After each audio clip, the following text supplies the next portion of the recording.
following is a public health presentation, part of the READY program to increase readiness in case of a public health emergency. Brought to you by the Montgomery County Department of Health and Human Services Emergency Preparedness and Response Program. This is John Spiropoulos reporting from the Emergency Operations Center. Public health officials and other local government employees are about to be put to the test. A mock outbreak of smallpox. We have reporters and camera crews standing by on location to witness what amounts to a full dress rehearsal in case a real bioemergency should occur. The day-long exercise was titled Operation Dagwood and involved hundreds of people. Smallpox could kill a lot of people and make many more very sick. So in a real outbreak, local health officials will have to vaccinate residents in a matter of days. It's the government's job to be ready. That's why it's conducting this exercise. Here's the plan. We'll begin with logistics, because if you don't get this right, your drill will be a nightmare. You'll need a lot of material delivered to the dispensing site, including forms, food and water, an assortment of medical supplies. Setting up the clinic will take time.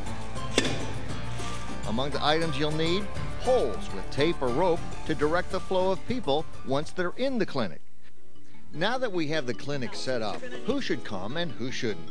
A major concern is the commingling of healthy people with those suffering from smallpox symptoms. So those with smallpox symptoms will be instructed through the media to seek immediate medical attention through their health care provider, not at the smallpox clinic. Residents without symptoms will gather at staging areas, board buses, and be driven to the clinic. This avoids the parking and traffic issues that would occur if everyone drove directly to the clinic. People with smallpox symptoms won't be allowed on the clinic buses. The buses, another logistical matter you'll have to work out.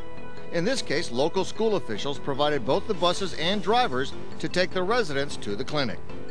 When the buses arrive at the clinic, people first go through triage. So will nearby residents who walk to the clinic. All will be asked if they have any smallpox symptoms or if they've been exposed to it. While we don't want people with symptoms to come to the clinic, we have to plan in case some do. So anyone with smallpox symptoms will be taken to a special holding area, speak with a doctor, and be taken to a hospital. If they've been exposed to smallpox but don't suffer any symptoms, they'll be sent to a contact area and meet with a healthcare professional. Meanwhile, back at triage, anyone who hasn't been exposed to smallpox will proceed into the clinic to Station 1, registration. Then they'll go to Station 2, education. There they'll watch a video about smallpox and fill out a medical screening form. Then they'll move to Station 3, medical screening, and meet with a healthcare professional. Finally, they'll be vaccinated in Station 4. You're going to go to your stations. Each dispensing site will have a supervisor in charge called a site commander. The day begins with one last meeting with the staff, a group known as the launch team. Then everyone goes to their appointed stations where a team leader will discuss how the station will operate. And you're going to turn to the last page of the consent form. You're going to make sure that everything's signed. Here's how we're organized for today's drill. A site commander and team leaders for each part of the clinic. Logistics, registration, education, medical screening, and vaccination. Everyone on the launch team has been pre-vaccinated. Their first task, vaccinate the rest of the staff and support team. If it was a smallpox outbreak, yes, we would need to vaccinate the vaccinators first. And then, once they're vaccinated, they in turn can start vaccinating other people right away. Once public health personnel and their families are vaccinated, they'll vaccinate other public health personnel and their families, volunteers who are working in the clinic, There you go. and police and other first responders. And that brings up security. Work with your local law enforcement agencies to set up security checkpoints inside and outside the clinic. Okay, everyone and everything is in place. Let's begin. Reporter Jack Bowden is on the scene at one of the staging areas, sites where volunteers and later residents will board buses and be taken to the clinic. Jack? John, in order to avoid the crush of vehicles at the vaccination center, clinic staff members began arriving here at this off-site location, Wheaton High School, around 8:30 this morning and parking their cars here. As you can see behind me, about 100 staff members are now boarding buses for the short ride to Kennedy High School, and so far everything seems to be going smoothly. The same is true at another staging area. Reporter Elliot Lewis is on the scene there. You're looking at the first stop for the volunteers in the training exercise. This is one of 4 staging areas where volunteers are checking in preparation for their ride over to the vaccination clinic. Thanks, Elliot. Coordinating the buses, the vaccination clinic, the staging area, it's all a challenge. Communications is the key to doing it well. You'll need a lot of walkie-talkie radios to run a clinic because you not only need to reach other health personnel, but you've got to coordinate with all the other agencies who are participating. The first bus is on its way to the clinic. Elliot Lewis is on board. This is just one of several buses that will be taking volunteers from the various staging areas over to the vaccination clinic. Will be arriving shortly. When Elliot and that first bus full of volunteers reach the clinic, first stop, triage. Can I ask you a few questions? Do you have a fever? No. Triage is where patients are sorted for signs and symptoms of the smallpox disease. Okay, right here. Most people are sent ahead to registration, but others who are infected with smallpox, like this man and woman, are escorted to a holding area for further evaluation. There they'll put on masks and meet with a doctor, after which they may be sent to a hospital. Elliot Lewis is there.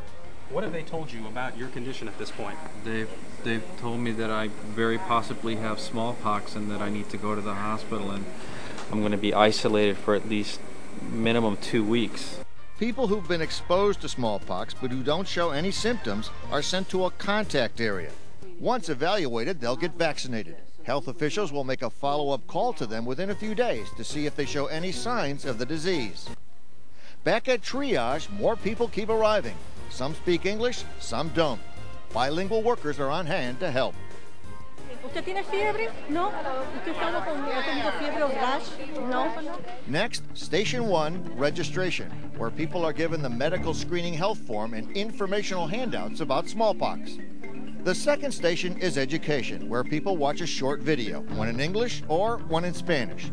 Here the patients will learn about the side effects of the vaccination and what to expect through the course of the clinic. They will complete the medical history screening form. Clinic workers will check to make sure it's complete. The forms are available in English, Spanish, and other languages. After the medical information forms are checked by volunteers, patients move from Station 2 to Station 3, medical screening. To do this in an orderly fashion, this exercise kept the public at the rope line. When workers were ready for the next person, they simply held up a pink sign with the word "next" on it in English and Spanish. Station 3 is staffed by doctors and nurses. The screening part is the most important part of the process. We want to know whether they have a compromised immune system, eczema, a skin disorder, or if they're pregnant.